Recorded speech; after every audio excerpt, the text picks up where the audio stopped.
This is Talking My Walking. I am Rodrigo Ribeiro, just another voice in the wilderness. Today I'm going to talk about class division, class comparison, and the pursuit of self-interest. It might take a long time for us, for all of us, to realize how important is the concept of class. We live in class societies. This is a fact. And in my opinion, this fact is, the more I analyze it, the more I think about it, the more important I believe it is that we need to grasp this concept. We need to understand the reality, the class division reality of our societies, and we need to understand how it deeply affects our lives. Of course, there are people that are benefited with this system. We know it, and if it would be this class division that we sometimes say for simplification, like the very wealthy and the rest of us and things like that, that would be fine. It would be it would be easier to rally people around the common cause and organize and unite people to bring about a different society. But that's the division and subdivision and the corporative interests and the managerial the professional managerial class, and so many private interests and public sector, private sector, and this and that, so many divisions that together with the pursuit of self-interest, the individualistic exacerbation of how we perceive ourselves, or how we are focused in our own interests at the expenses of sometimes even family, friends, basically everyone else. Now, that doesn't mean that every one of us behave like that, but the principle is there, that the ruthless capitalism is supposed to be a ruthless opportunistic system.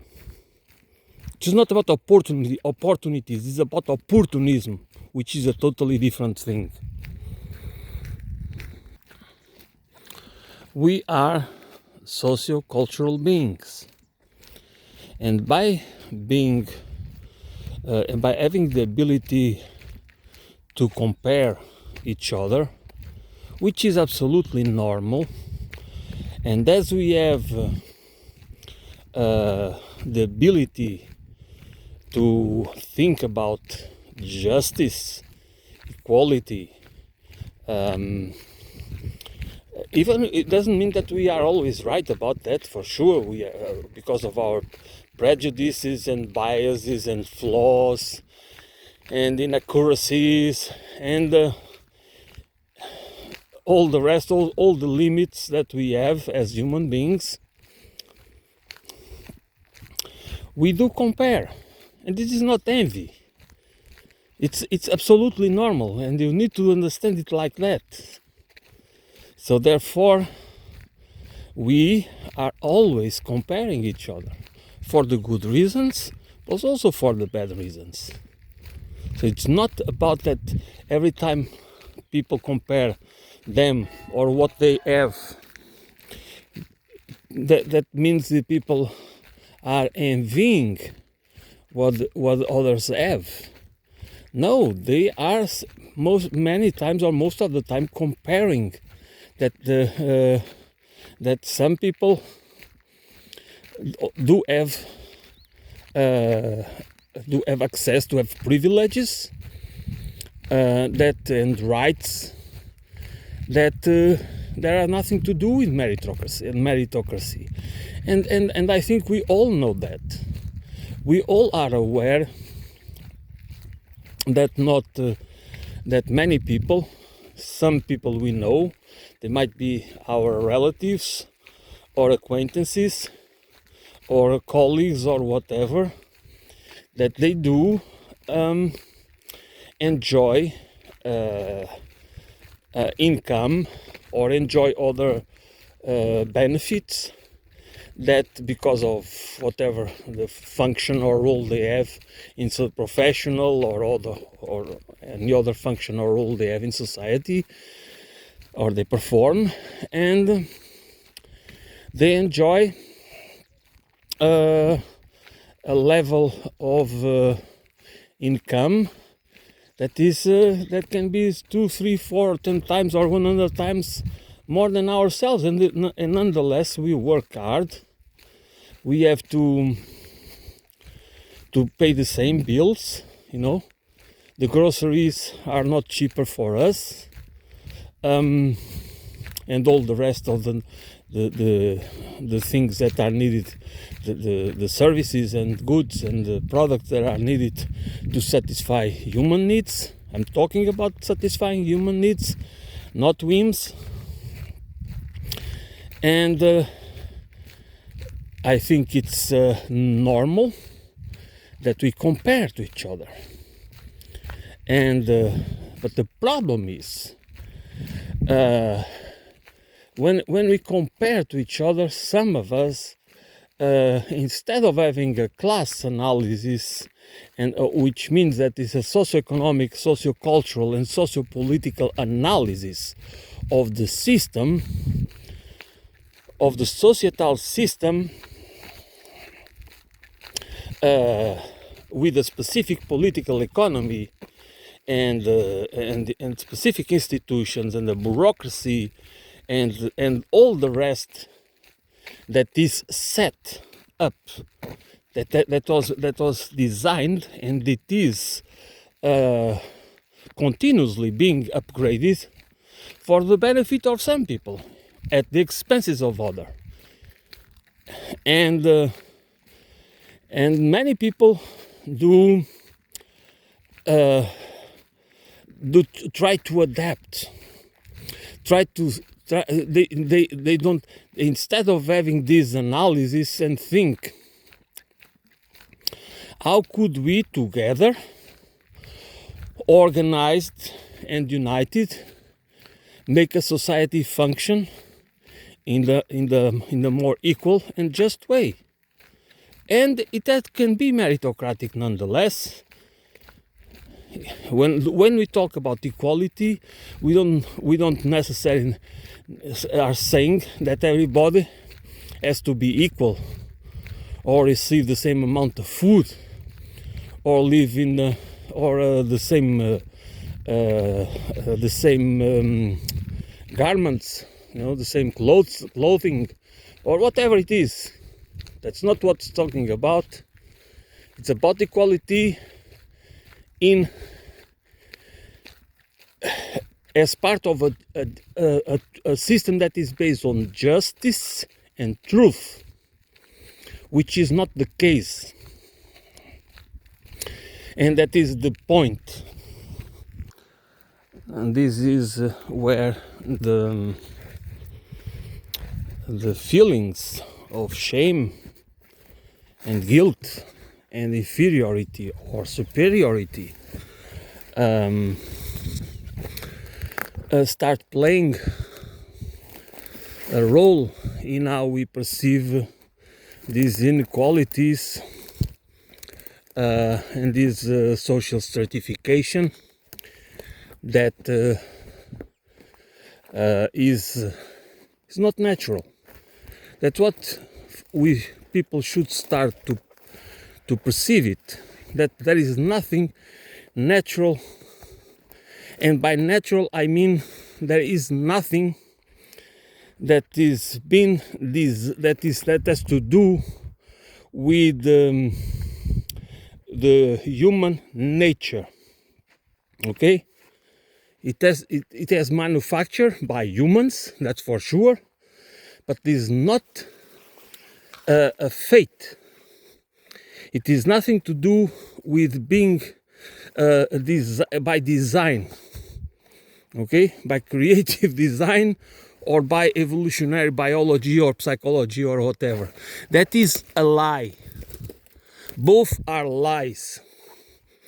Class and caste division is a sociocultural is manufactured, and is manufactured not by the many but by the few, and that is as it is the pursuit of self-interest. This all works together. In order to understand class division and how it works, we need to understand the concept of the pursuit of self-interest and the individualism, and also social comparison. So and we also need to understand other concepts, but at least these three together they need to go together in order that we understand how people behave the way they behave, how people think about them and about others and about society and civilization the way they do, and what can we do about it, and how can we envision a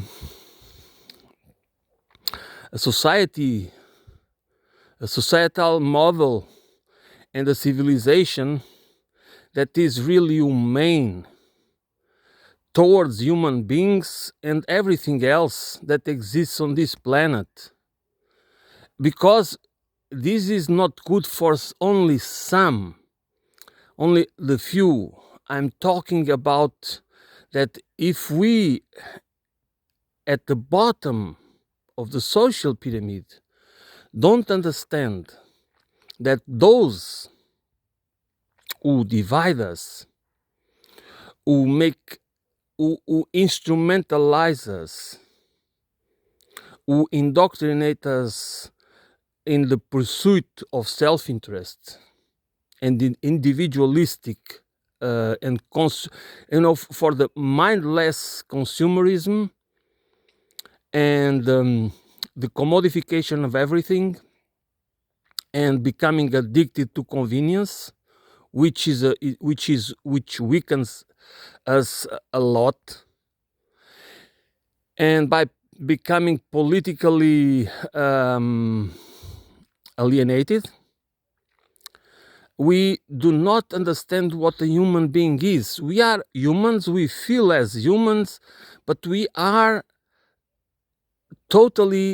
become so dysfunctional, so out of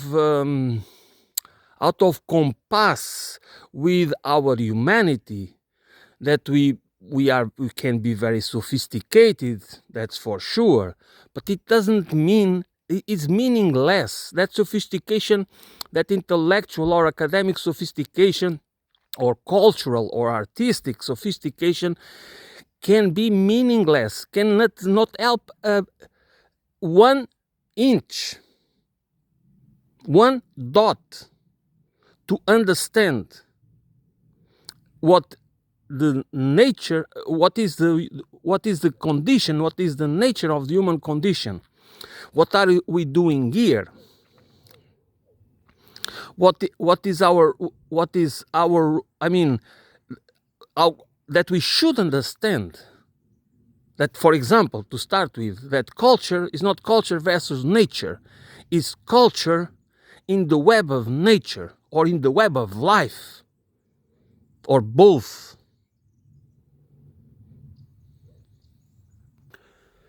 The social division requires a system of meritocracy, a value system, and a moral system of meritocracy, because privileges and entitlements need to be justified. There are some privileges and entitlements that they might be justified. They can be easily justified, okay? Because it is they seem obvious. But most of the time, if we really examine it in a deeper and wider way, it might become obvious that they are not actually that most of is more hype than reality, because then there is always a reason, and this is the principle for a society that either justice and truth matters, or a class society matters, because there is always, you can always find justification to sacrifice people, to sacrifice nature, to kill, to plunder. It's in the name of democracy, it's in the name of civilization, to civilize the savages, okay? As if they are not part of the human, because we just make them. And this class division, we need to understand another point. People that focus in race and other problems, which are real, okay, don't get me wrong, I do not underestimate them, but they are also part of a class war, of class division, because race is a class. Case based, it's a class, it's a classification. Okay, it's a class based on color. In this case, its gender is the same, so we can see that is a gender or a class problem, okay, or whatever is the case. But in the end, if we boil it down, it might more and more be perceived as a class division, as a form of division in a certain classification. And this is my perspective, because it is so that this is why we need to come to grips with class, not only in economic terms, but in political and cultural terms. Which means that it's not enough. It has to be an holistic understanding of how class division operates, of how people become vicious and pretentious and very, they so attached to their privileges, to their entitlements, or for those who have them, and feeling entitled, and feeling is part of their meritocratic rights. And the other ones, they might aspire, instead of understanding that if one of us, in this the pursuit of self-interest and this individualistic endeavor, can become rich, for example, or through education get a better job, or become part of a superior socioeconomic strata or sociocultural strata, another one is going to fill our place, which means that we cannot pretend that we care about society or about justice or about anything else, because if we believe in inequality, we already assume by default that there are people that need to suffer,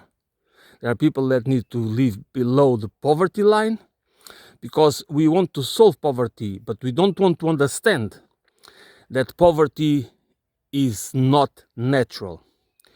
You know, what was the name of the it was Dom Helder da Câmara, a Brazilian bishop. Once he said, take note of it, when I give food to the poor, they call me saint. When I ask why they are poor, they call me communist. Okay? Take note of this one. And then we have these divisions, as we all know, that also, that is, you have teachers, you have the private sector, public sector. We have all these divisions based and sectors and subsectors,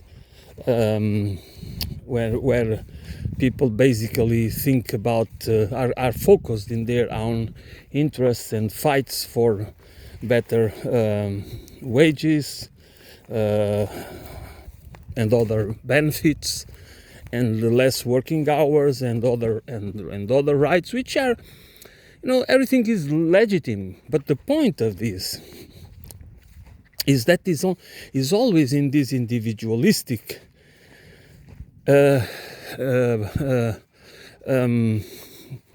sectorized, tribalized way, because the mindset is like that. If we cannot, if we think about our own well-being, so others should think about their own well-being, and then so that's the mindset. The mindset is this tribalized, individualized, sectorized fights against usually a reality that is more powerful, that is better organized, that has all the means and tools to fight back most of the time.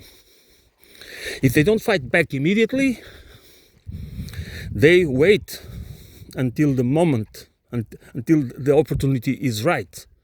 And that's what they always do. That's always what through shock and awe. You can read the Shock Doctrine by Naomi Klein, which is not necessary to read the book to understand it, but nonetheless, it's a recommendation. Or through waiting until the time is ripe. And they do it. And we keep being divided because we think we deserve better than others.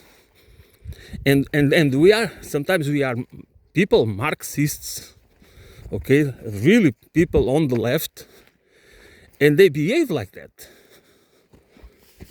They behave, and they are so divided,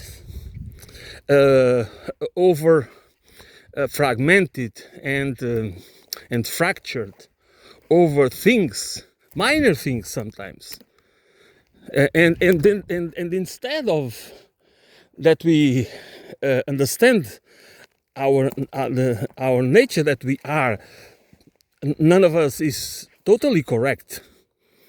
There is not a school of thought that is totally correct.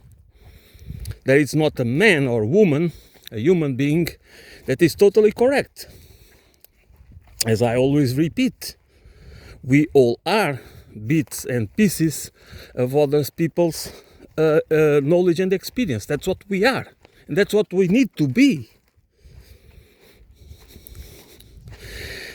And if we never come to grips with this mindset, we never understand how these three components of class warfare work: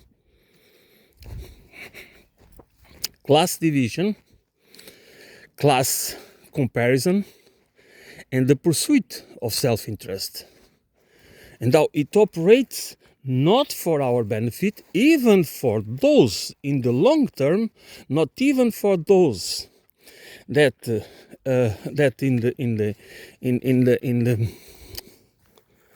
that are benefiting.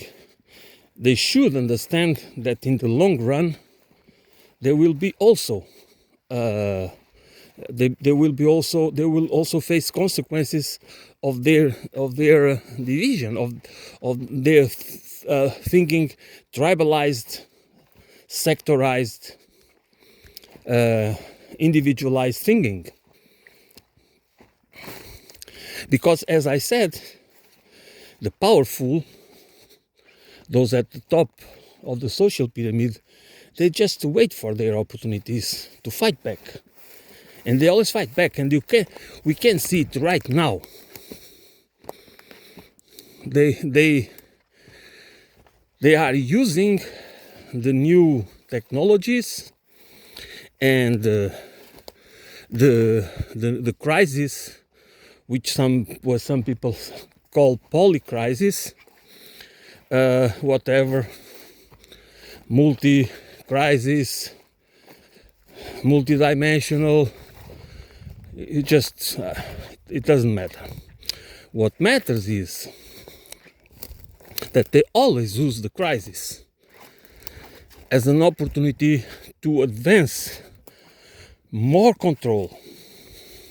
And the moment they don't need us as allies, which means they always use us as allies.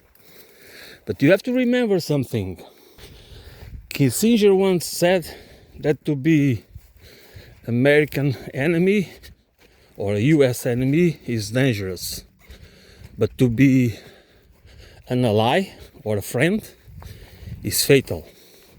And this is the same at the social level, socioeconomic level.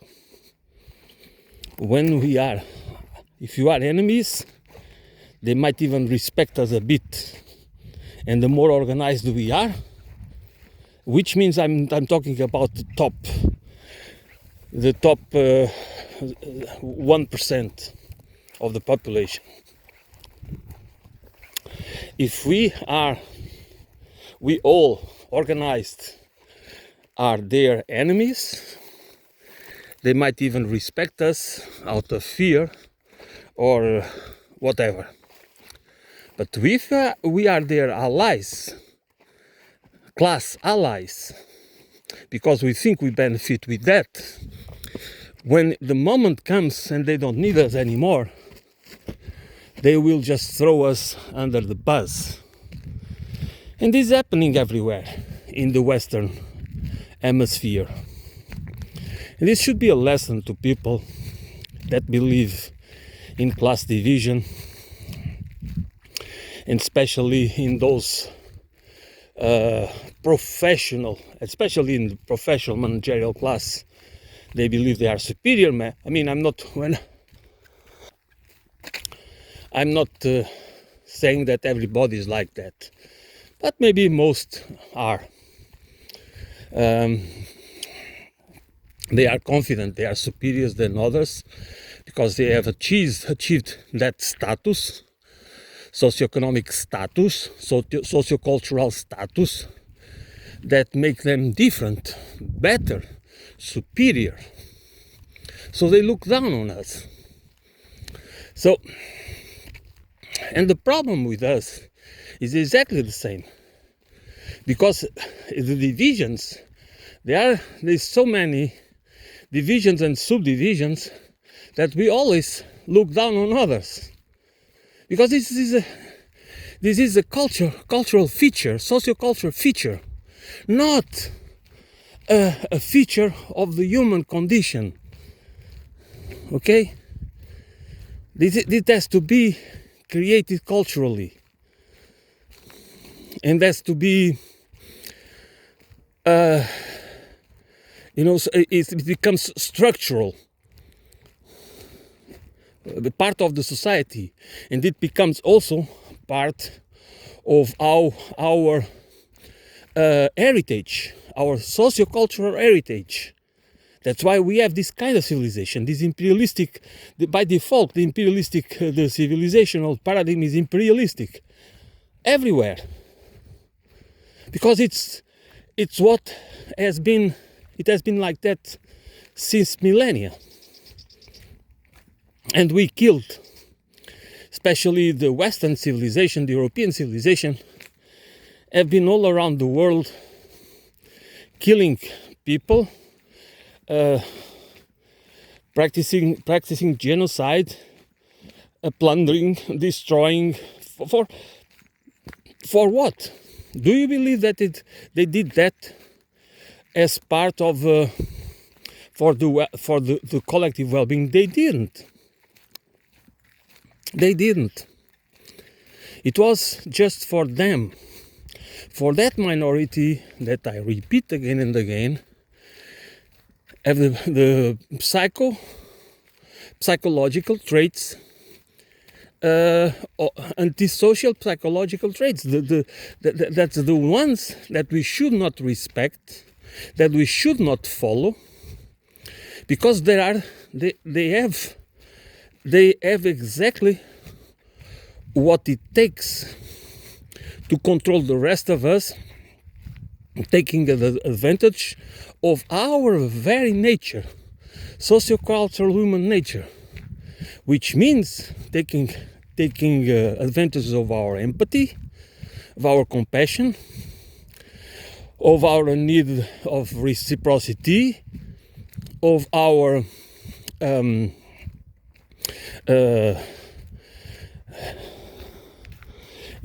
participation, cooperation, solidarity. All of that are the true traits of us, not because we are perfect, okay? Not because the human race, because there is no perfection. There is no perfection in nature. There is no perfection in anything. It's not about that. But those are the traits that are part of a species. This is not rocket science. I don't need anybody with a PhD to tell me that. It is obvious to me that the human traits, the traits of a species, a sociocultural species, those traits as compassion, empathy, solidarity, cooperation, are fundamental. They need to be at the core for the survival of that species.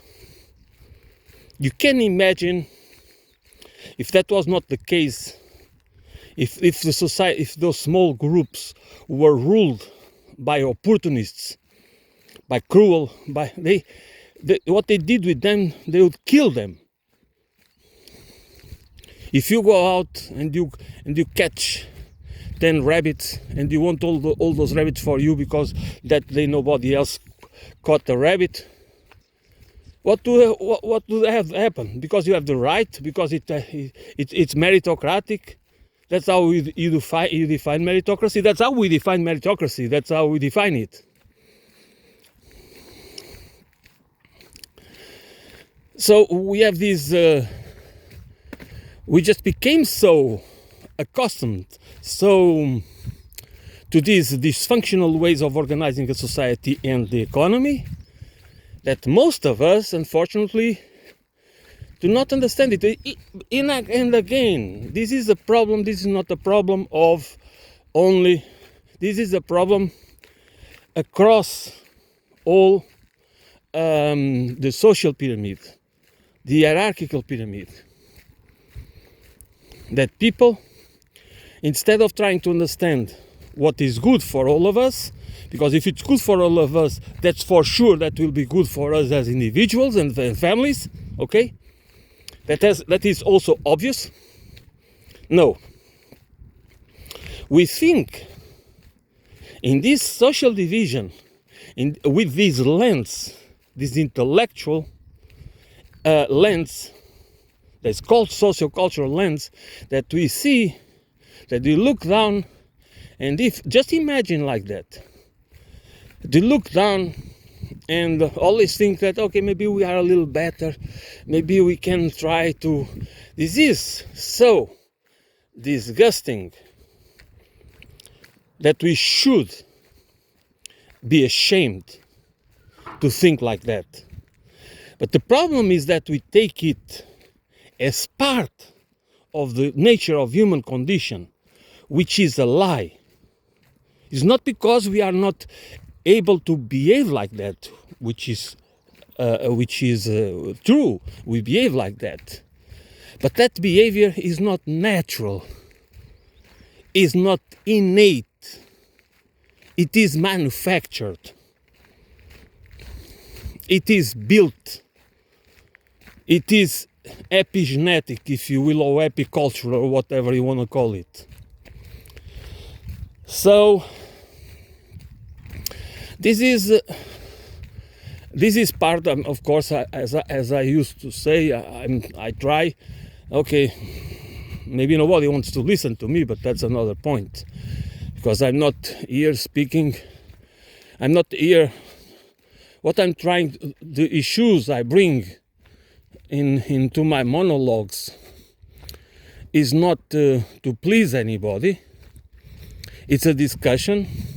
I would like to have people to talk, to sit down at a table and talk about it. I don't, unfortunately. So that is. So this I believe these issues are important to discuss, and we need to discuss them if we want to move on, literally move on. Otherwise, we are always operating in this, I don't know how we call it I think it's moving sense. You know, the sense where if we are caught there, we just go down and down and down. You know, that's what I believe we are doing right now, because we have so many discussions. First, we are preparing for war. Okay, I don't know what's going to happen. There will be a global confrontation, or what's going, or I don't know. I mean, that's the reality, but it looks very ugly, to say the least. And what are we doing? Just siding with division against us. Just look at these European countries, these European so-called leaders. How can even we tolerate them? But we do.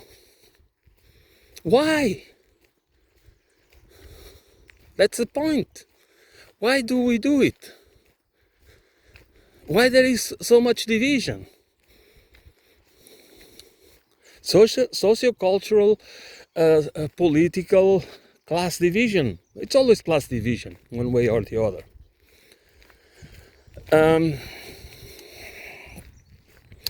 So this is my thoughts for today. I hope if somebody listens to it, understands that I'm not pretending, I'm not pretentious, I'm more humble than I might seem, but